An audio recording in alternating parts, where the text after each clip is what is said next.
নমস্কার বন্ধুরা, সবাই কেমন আছেন? আশা করি সবাই সুস্থ আছেন, ভালো আছেন। অদিতি সিম্পল লাইফে নতুন পর্বে সবাইকে স্বাগত। আজকে আমি যেটা বানাবো সেটা হচ্ছে পাও ভাজি। কিভাবে অতি সহজে বাড়িতে পাও ভাজি বানানো যায় সেটাই আমি আপনাদের সামনে তুলে ধরবো। যেটুকু আমি জানি সেটুকুই আপনাদের সঙ্গে শেয়ার করব। আর আমার চ্যানেলটা যদি ভালো লেগে থাকে তাহলে অবশ্যই সাবস্ক্রাইব করবেন, লাইক করবেন, কমেন্ট করবেন, শেয়ার করবেন। তাহলে দেখুন কিভাবে আমি রেস্টুরেন্ট স্টাইলে পাও ভাজি সহজে বাড়িতে বানাতে পারি। তাহলে পাও ভাজি বানানোর জন্য আজকে লাগছে যে ছোট ছোট কেটে রাখা আলু, ফুলকপি, বিনস, টমেটো, ক্যাপসিকাম, ধনেপাতা। এদিকে আছে কুচি করে পেঁয়াজ, রসুন কুচি, আন্দাজ মতো নুন, লঙ্কা গুঁড়ো, সাদা তেল, আর এটা হলো পাও ভাজি মশলা। আমি এখানে প্রেসার কুকারে আলু, ফুলকপি, বিনস সব একসঙ্গে সেদ্ধ করে নিলাম, সেদ্ধ করতে দিয়ে দিলাম।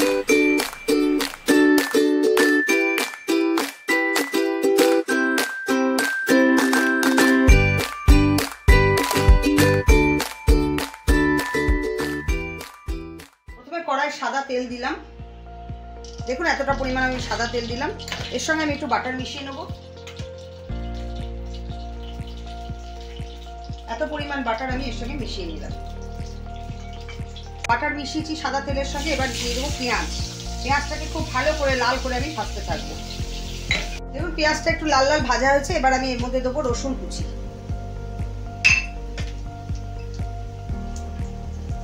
এবার দেবো এর সঙ্গে দেবো টমেটো কুচি দিয়ে খুব ভালো করে আমি ভাজতে থাকবো।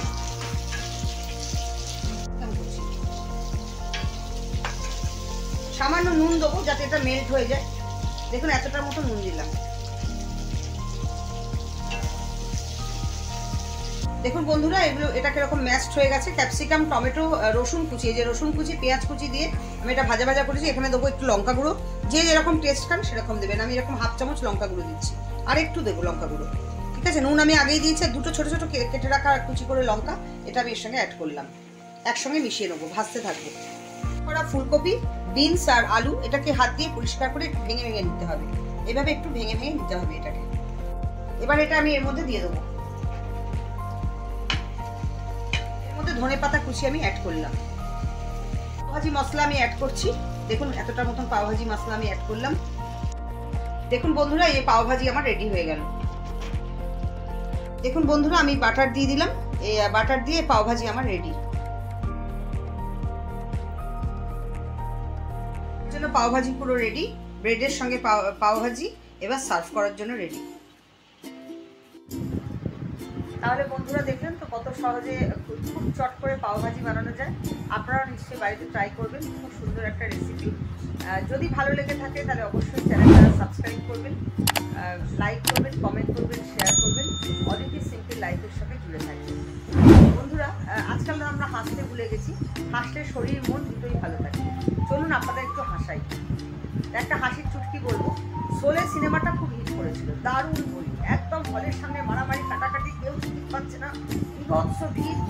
দুটো কুকুর দাঁড়িয়ে দাঁড়িয়ে দেখছি যে এত মানুষ হলে বইটা দেখতে যাচ্ছে, কি আছে বইটার মধ্যে। একটা কুকুরকে বললো আমি কিন্তু বইটা দেখতে যাবো। কি করে যাবি? ওকে তো ধরে ফেলবি। বলো ও আমি সাইড দিয়ে ঠিক ঢুকে যাবো। যখন লাঞ্চ ব্রেক হচ্ছে সবাই একটু বসে, কেউ দেখছে না, সেরকম দারোয়ান নেই। কুকুরটা চট করে সাইড দিয়ে ঢুকে গিয়ে চেয়ারের তলায় ঘাপটি মেরে বসে আছে। এমন সময় ধর্মেন্দ্র বলছে, বাসন্তী কুত্তা কো সামনে মাত নাচ না। যেই বলেছে কুকুরটা তো লজ্জায় অপমানিত হয়ে আমাকে এরকমভাবে বললো। কেউ দেখতে পায়নি, ভিডিওটা দেখতে পেয়েছে। ও তো লজ্জায় ল্যাজ গুটিয়ে হল থেকে বেরিয়ে চলে গেল। তা বন্ধু কুকুরটা বললো, কি রে তুই চলে এলি, দেখলি না? বলে জানিস কি অপমান করেছে? বলছে কুত্তা কো সামনে মাত নাচ না। কেউ আমাকে দেখতে পায়নি, কিন্তু ভিডিওটা ঠিক দেখতে পেয়েছে। বন্ধু কুকুরটা বলছে ও যা ভাবছে ভাবছে, কালকে আমি যাবো। তোকে কুকুর বলেছে, এতে লজ্জার কি আছে? পরের দিন বন্ধু কুকুরটা কিছু বলে চুপ করে আবার সেই যখন লাঞ্চ ব্রেক হয়েছিল সাইড দিয়ে চুপ করে ঢুকে গিয়ে একটা চেয়ারের তলায় চুপ করে বসে আছে। বইটা চলছে হঠাৎ আমজাদ খান বলছে, কুত্তা को हम चून चून करके मारूंगा। যেই বলেছে কুকুরটা তো ল্যাজ গুটিয়ে দৌড়, সেই যে দৌড় আর হলের ধারে পাশে যায়নি। যাই হোক খুব মজা পেলাম, তাই আপনাদের সঙ্গে শেয়ার করলাম। হাসতে থাকবেন, হাসলে শরীর ভালো থাকে, মন ভালো থাকে। কিছু না দিতে পারি আপনাদের হাসালাম। তা আমার অদিতি সিম্পল লাইফের সঙ্গে জুড়ে থাকবেন। আবার বলছি, যদি চ্যানেলটা ভালো লাগে তাহলে অবশ্যই সাবস্ক্রাইব করবেন, সঙ্গে থাকবেন, লাইক করবেন, কমেন্ট করবেন, শেয়ার করবেন। তাহলে বন্ধুরা আজকের মতন চলে যাচ্ছি। আগামী পর্বে আবার আপনাদের সঙ্গে দেখা হবে নতুন কোনো পর্বে।